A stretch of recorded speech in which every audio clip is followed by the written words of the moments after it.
Ал құрметті оқушылар, бізде алда жарыс келе жатыр. Ол Мәшһүр Жүсіпкөбейұлының фольклорлық мұрасы Қандар батырлар, би шешендер туралы.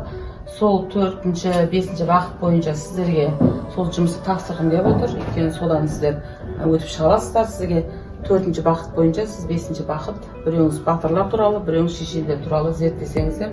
Бұл зерттеу жұмысы біздегі слайд арқылы зерттеледі. Ода 7 минут соған дейін барлық оқыған-туғандарыңызды кірістіріп, осы жарысқа қатысып, нәтижеге жетіп қайтсақ деген тілек айтайын деп тұр. Қалай қарайсыздар?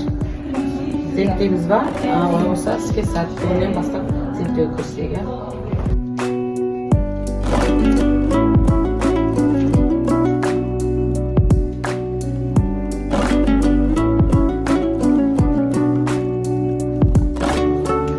Құрметті ұстаздар, оқушылар, Түркістан облысы Отырар ауданы Абай атындағы жалпы білім беретін мектептің оқушысы Базарбай Даяна, жетекшім Шонтық Райхан. Мәшһүр Жүсіпкөбейұлының фольклорлық мұрасы Қандар батырлар. Ал менің таңдаған тақырыбым Мәшһүр Жүсіп және Қамбар батыр қазақ эпосындағы өнегелі мұра.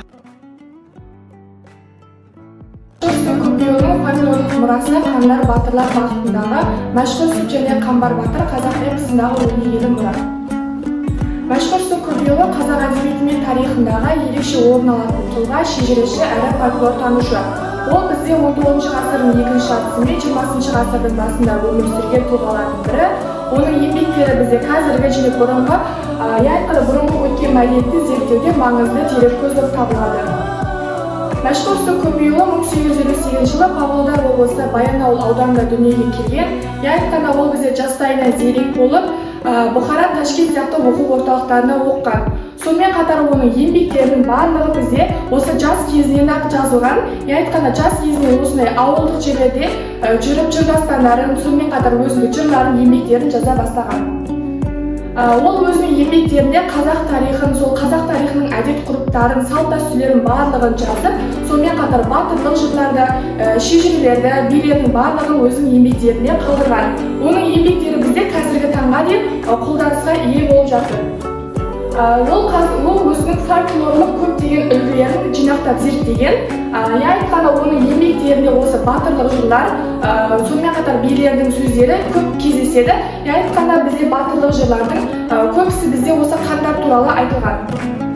Мәшһүр Жүсіп қазақ қандары туралы жазып кеткен. Оның ішінде тоқталатын болсақ бізде Қабанбай батыр, Абылай хан деген сияқты, Кенесары хан сияқты осындай қандардың барлығын жазып қалдырған.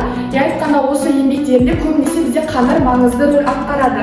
Ол қазақ мемлекетінің дамуы, сонымен қатар ел басқарудағы маңызды мәдениеттердің барлығын, солардың ішіндегі әдет-ғұрыптарын, салт-дәстүрлерін барлығын терең ретінде осы тарихи шындықтарды жеткізуге тырысты. Ол халық жадында сақталған батырлар туралы аңыз әңгіме жырларды зерттеп, жүйелеп жазған. Айтқанда оның еңбектерінде бізде Бөгенбай батыр, Қабанбай батыр және Наурызбай сияқты батырлардың еңбектері, айтқанда олардың суреттері осылай суреттелген. Айтқанда ол батырлық жырлардың тек әскерлік шындықтарын ғана емес, сонымен қатар олардың елдіктің, бірліктің символы ретінде сипаттап көрсетіп кеткен. Енді мен осы Мәшһүр Жүсіпкөбейұлының қазақ эпосындағы батырлық жырларын таңдаған болатынмын. Сол батырлық жырлардың бірінші бізде көрнекті үлгілерінің бірі мен таңдаған жыр ол бізде Қамбар батыр жыры. Айтқанда ол бізде Қамбар батыр жырын зерттеп, оларды жазып қалдырған. Бұл жыр қазақ халқының тәуелсіздігін, айтқанда олардың бұрынғы салт-дәстүрлері қандай болған, әдет-ғұрыптардың тәуелділігі, сонымен қатар ол бізде осы әділдікке деген ұмтылысын бейнелеп зерттеп көрсеткен. Қамбар батыр әділдік үшін күрескен, сонымен қатар қамқор болған, жаудан елін қорғаған қайраткер ретінде суреттеліп көрсетілген. Қамбар батыр ол бізде қарапайым шындықты айтатын адам болған. Айтқанда тек әділдікті ғана, сүйіспеншіліктің барлығын осы Қамбар батырдың бейнесінде көрсетілген. Айтқанда ол бізде сонымен қатар адалдықтың, достықтың, шындықтың, дұшпандықтың барлығының символы осы бізде Қамбар батыр болып саналады. Бұл жырда Қамбар батырдың ерлігі ғана емес, сонымен қатар оның адалдығы, ерлігі, одан кейін қасиеттері ерекше сипатталып келген.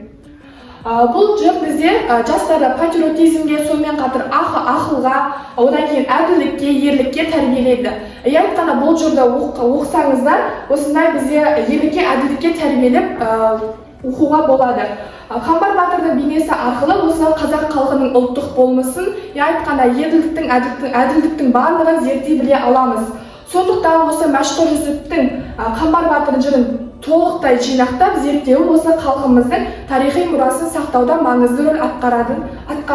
Осы менің мәшһүр жүсіп және Қамбар батыр қазақ эпосындағы өнегелі мұра деген тақырыбыма тағы да тоқтала кететін болсам, жалпы бізде қазақ эпосы дегеніміз оның осындай тарихи шындықты, батырлықты, ерлікті сипаттайтын осы Қамбар батыр жырының басты мақсаты болып саналады. Я айтқанда ол жерде бізде осы адалдық және әділдік маңызды сипатталып келеді.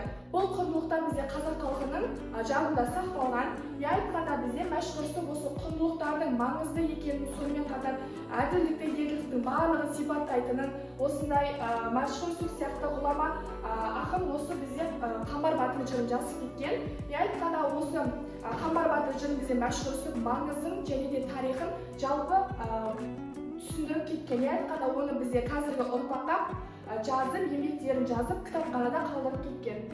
Сонымен қатар енді біз қорытындылайтын болсақ, мәшһүр жүсіп көпейұлы қазақ халқының мұрасын сақтай білген тұлғалардың бірі, шежіреші әрі фольклор танушы. Оның еңбектері қазіргі бізде қазіргі және өткен заманның бұрынғы еңбектерін және сонымен қатар еңбектерін қатарын, олардың жолдарын біз біле аламыз. Ол жазып қалдырған мұра бүгінгі ұрпақ үшін баға жетпес қазына болып саналады. Оның еңбектері қазақ тарихын тануға, ұлттық сана сезімді көбейтуге мүмкіндік береді. Сонымен қатар зор үлес қосады.